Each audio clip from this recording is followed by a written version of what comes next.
El Señor esté con ustedes. Lectura del Santo Evangelio según San Lucas.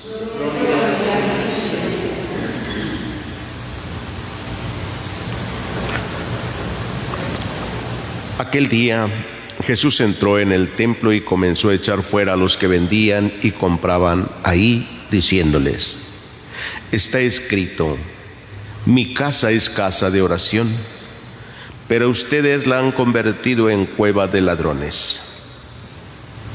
Jesús se enseñaba todos los días en el templo. Por su parte, los sumos sacerdotes y los escribas y los jefes del pueblo intentaban matarlo, pero no encontraban cómo hacerlo, porque todo el pueblo estaba pendiente de sus palabras. Palabra del Señor.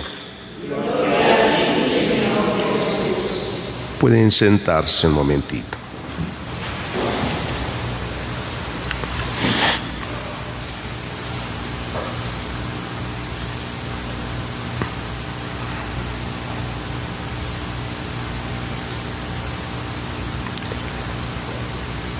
Estos pasajes que hemos escuchado de la Escritura hoy tienen también alguna referencia, tanto la primera lectura como la segunda, como el Evangelio. Y esta referencia es la purificación del templo. La primera lectura del libro de los Macabeos dice que Judas y sus hermanos dijeron: nuestros enemigos están vencidos. Vamos pues a purificar el templo para consagrarlo de nuevo.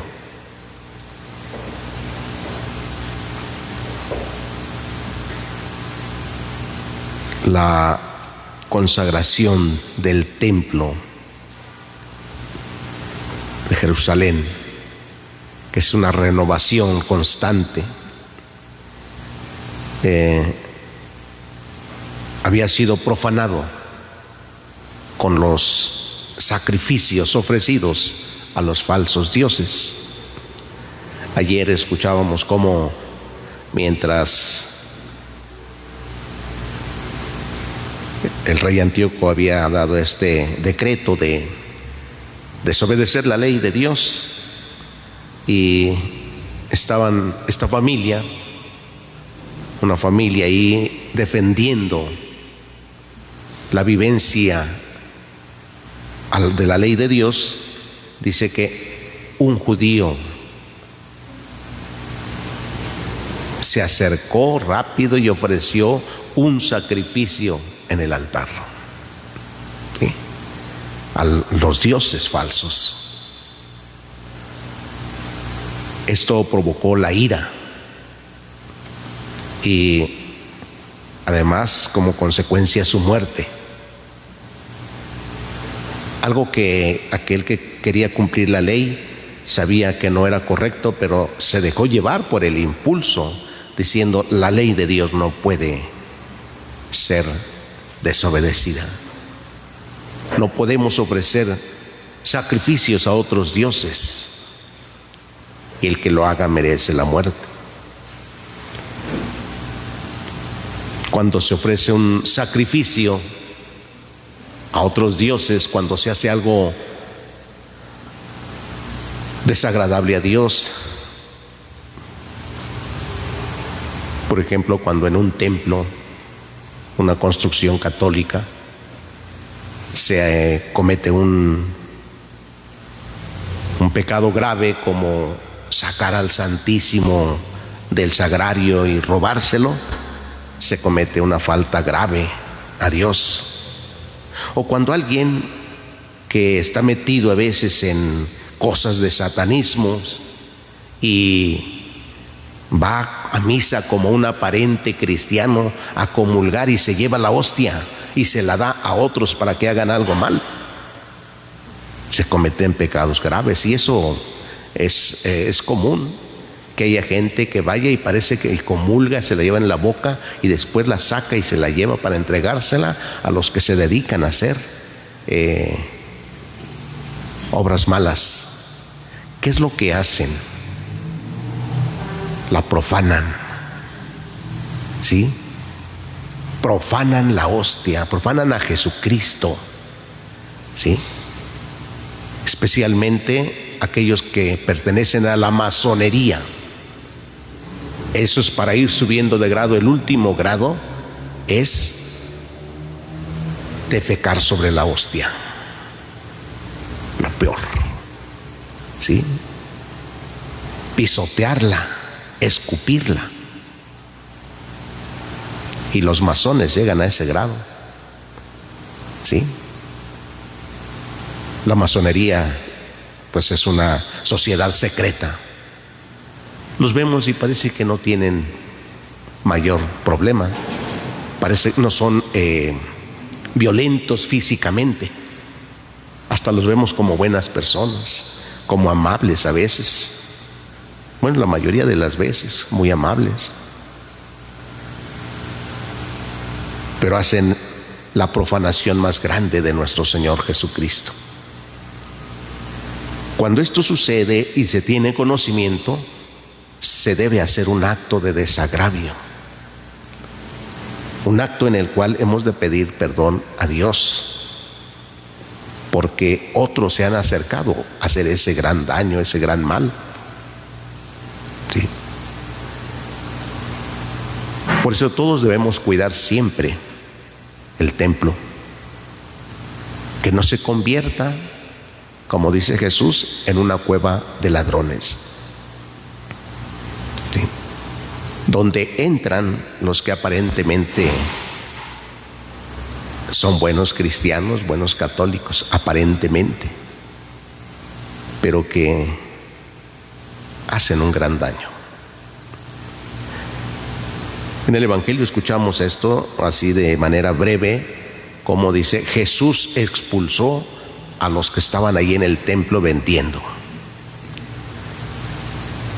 Y no era cuestión del templo físico, que había comerciantes, sí, como en todos lados hay comerciantes, pero eso no es lo más grave.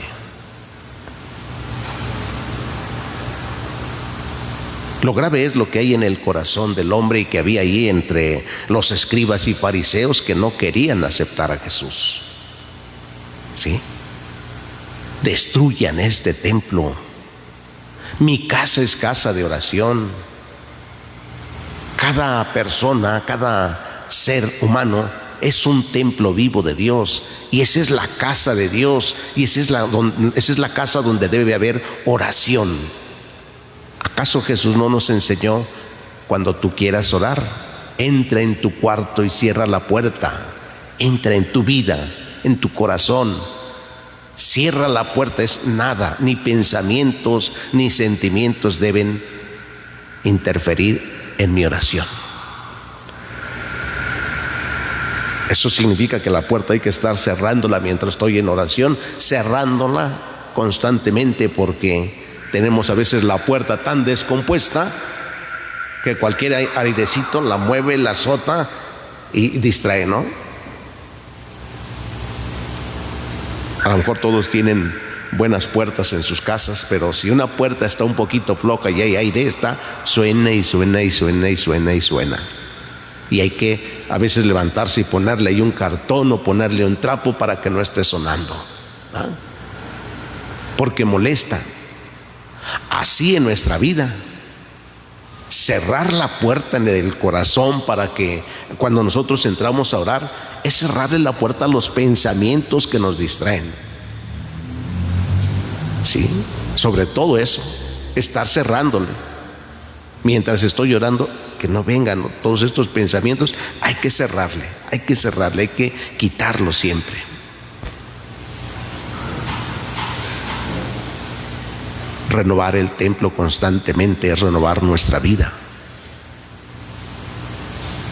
Destruyan, dice Jesús, ese templo. San Pablo nos va a decir que hay que acabar con el hombre viejo, ¿sí? Aquel hombre que llevamos dentro, aquel ser humano que se ha corrompido. y revestirnos del hombre nuevo, es decir, de Jesucristo. Él es el hombre nuevo. Revestirnos de Cristo. No conviertan entonces la casa de mi Padre en cueva de ladrones.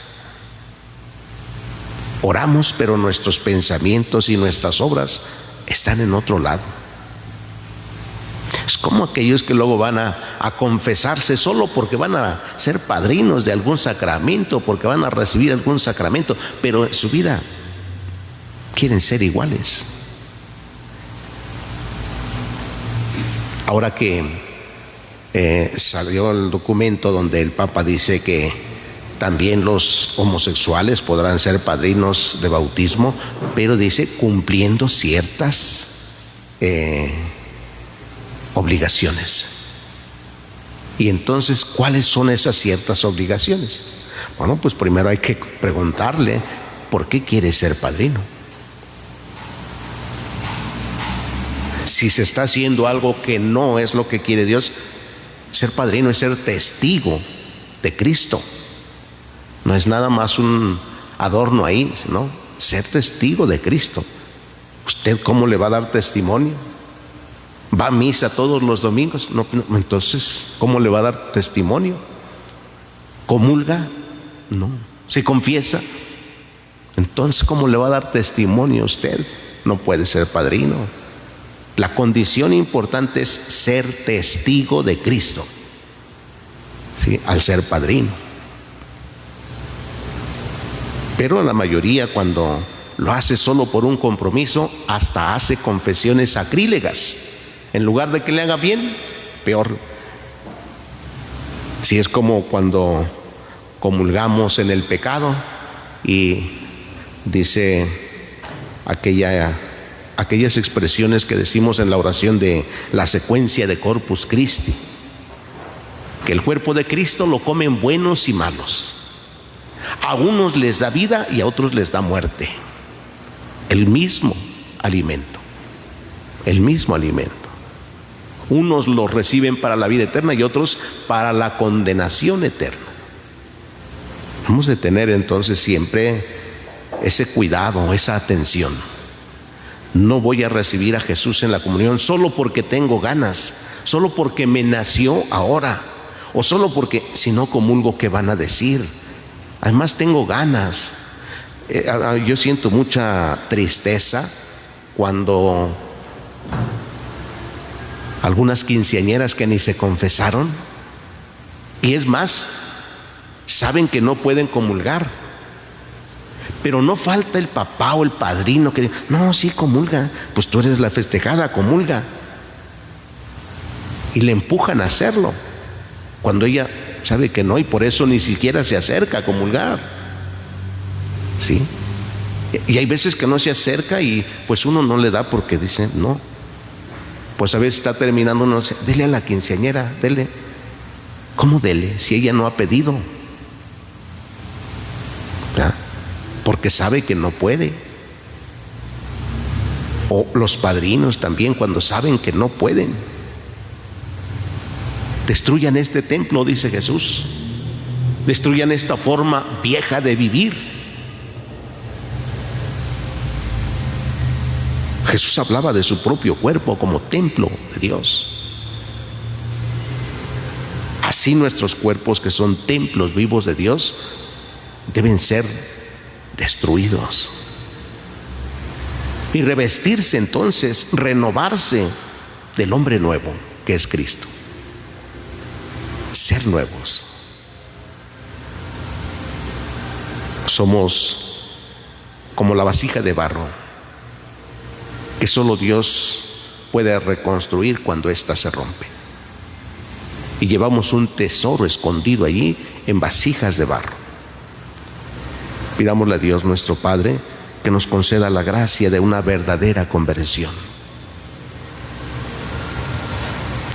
Que nos dejemos renovar por Él.